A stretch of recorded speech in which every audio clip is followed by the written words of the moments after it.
আসসালামু আলাইকুম দর্শক, একটা খুবই জঘন্য একটি ঘটনা। একজন নারী শিক্ষানবিশ ডাক্তার, তিনি হাসপাতালেই পোশাক পরিবর্তন করছিলেন।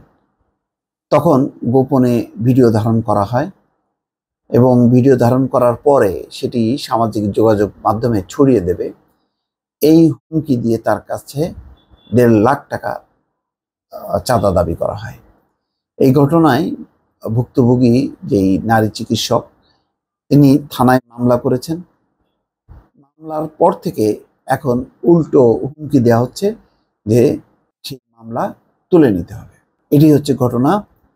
দর্শক, খবরে বলা হচ্ছে যে জামালপুরে এক শিক্ষানবিশ ইন্টার্ন চিকিৎসকের পোশাক পরিবর্তনের ভিডিও গোপনে ধারণের অভিযোগ উঠেছে।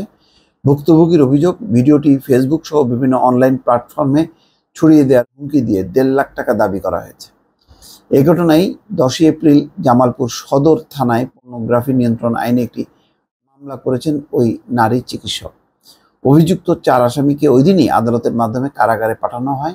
ওই ইন্টার্ন চিকিৎসক বলেন, মামলার পর থেকে অভিযুক্তদের পরিবার বিভিন্নভাবে তার এবং তার পরিবারের উপর চাপ দিচ্ছেন মামলা তুলে নিতে হবে।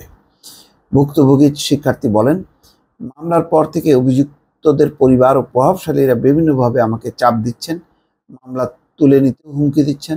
গ্রেপ্তার ব্যক্তিরা পোশাক পরিবর্তনের ভিডিওটি অন্য কোথাও সংরক্ষণ করে থাকতে পারে, তাই ওই আসামিদের রিমান্ডে নিয়ে জিজ্ঞাসাবাদের জোর দাবি জানাচ্ছি।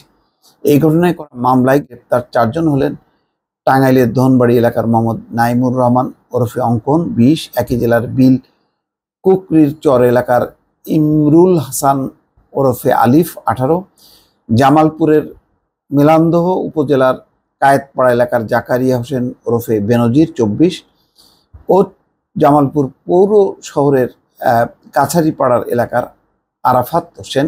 তাদের কাছ থেকে গোপন করা ভিডিও ও মুঠোফোন জব্দ করেছে পুলিশ। বোঝা যাচ্ছে এগুলি হচ্ছে খুবই বখাটে তরুণ, এছাড়া কেউ করতে পারে না। কিন্তু তাদের এত সাহস হবে কি করে যে এরকম একটি সুস্পষ্ট ঘটনায় বা অভিযোগে যাদেরকে গ্রেপ্তার করা হয়েছে তাদের পরিবার আবার হুমকি দিচ্ছে যে সেই মামলা তুলে নিতে হবে? তাহলে তো এরকম ঘটনা যদি ইস্টাবলিশ হয়, তাহলে তো কেউ আর ভিকটিম হলেও কেউ আর আদালতে অভিযোগ করতে যাবে না, থানায় মামলা দেবে না। সংশ্লিষ্টদের সাথে কথা বলে জানা গেছে, আসামিদের মধ্যে আরাফাত ছাড়া বাকি সবাই হাসপাতালের নার্সদের সন্তান।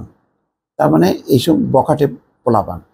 ওই নারী ইন্টার্ন চিকিৎসক জানান, ইন্টার্ন চিকিৎসকদের কোয়ার্টারের কাছাকাছি নার্সদেরও একটি কোয়ার্টার আছে। কোয়ার্টারের ছাদ থেকে 4 আসামি ভিডিও ধারণ করেন। এদিকে আজ বুধবার বেলা 1টার দিকে যৌন হয়রানির প্রতিবাদ ওই আসামিদের দৃষ্টান্তমূলক শাস্তির দাবিতে ইন্টার্ন চিকিৎসক ও শেখ হাসিনা মেডিকেল কলেজের হাসপাতালের শিক্ষার্থীরা মানববন্ধন করেছেন।